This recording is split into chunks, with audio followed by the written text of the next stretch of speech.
Njësitet policore në veriun e Kosovës kanë bërë bastisje në një shtëpi të pabanuar në Leposaviq, në të cilën ka gjetur dhe sekuestruar armë, uniforma dhe flamuj.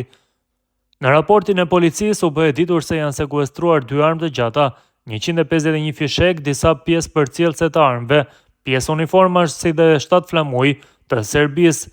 Njësiti policor ka bërë bastisje në një shtëpi të pabanuar dhe rasti është duke u hetuar, thuhet në raport. Kjo bastisje dëshmon se rreziku nga armatimi ilegal në këtë pjesë të vendit vazhdon të jetë prezent. Fakti që këto mjete janë gjetur në një shtëpi të pabanuar sugjeron përpjekje për fshehjen dhe organizimin e mirëfillt, duke lënë të kuptohet se ato mund të jenë të destinuara për përdorim të mëvonshëm. Një situatë e tillë bën të domosdoshëm forcimin e bashkëpunimit ndërinstitucional, jo vetëm brenda strukturave vendore të sigurisë, por edhe me misione ndërkombëtare që veprojnë në Kosovë.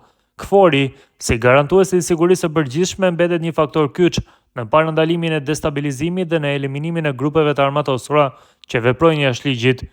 Në anën tjetër, zhvillimet politike në veri përfshirë ardhjen e listës serbe në pushtetin lokal, ngjallin shqetësime se ndikimi politik mund të përdoret për të zbehur institucionet e sigurisë apo për të toleruar strukturat paralele. Së pari, eksperti i sigurisë Arben Dashevci potencoi se në raste të tilla, bashkëpunimi i policisë së Kosovës me KFOR-in është më së i domosdoshëm. Bashkëpunimi me KFOR-in dhe mekanizma ndërkombëtar nuk është opsion, është një domosdoshmëri strategjike, thot Dashevci.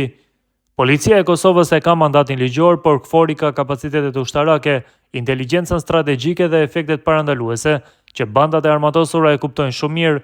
Eliminimi i këtyre strukturave kërkon operacione të përbashkëta, shkëmbim të thelluar inteligjence, mbikëqyrje të vazhdueshme dhe goditje të zinxhirit logjistik, jo vetëm arrestime sporadike, shtjellon eksperti.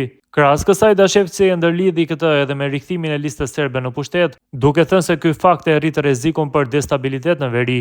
Madje ai tha se duhet të ketë reagim pas këtij rasti, pasi vlerëson se ky është sinjal alarmi. Sa i përket ardhjes së listës serbe në pushtet në veri, rreziku objektiv rritet, jo sepse çdo përfaqësues politik është kriminal, por sepse ekziston një histori e qartë ndërthurjeje mes politikës lokale, krimit të organizuar dhe ndikimit të drejtpërdrejtë të Beogradit. Kjo krijon terren për normalizimin e strukturave ilegale, mbrojtjen politike të tyre dhe pengim të veprimit institucional. Në terma të sigurisë, kjo nënkupton shtim të rrezikut latent, jo domosdoshmëri shpërthim të menjëhershëm, por përgatitje afatmesme për destabilizim. Prandaj me do e mos, unë mendoj se ky rast është sinjal alarmi, jo lajm periferik. Reagimi do të jetë i ashpër, i koordinuar dhe i qëndrueshëm, sepse toleranca ndaj këtyre strukturave krijon precedent të rrezikshëm. Ndër të tjera, Dashevci shtoi se siguria arrihet me ligjshmëri, kontroll dhe profesionalizëm të madh. Siguria nuk kruhet me retorikën politike, por me kontrollin territorial, ligjshmëri pa kompromis dhe praninë e fuqishme institucionale.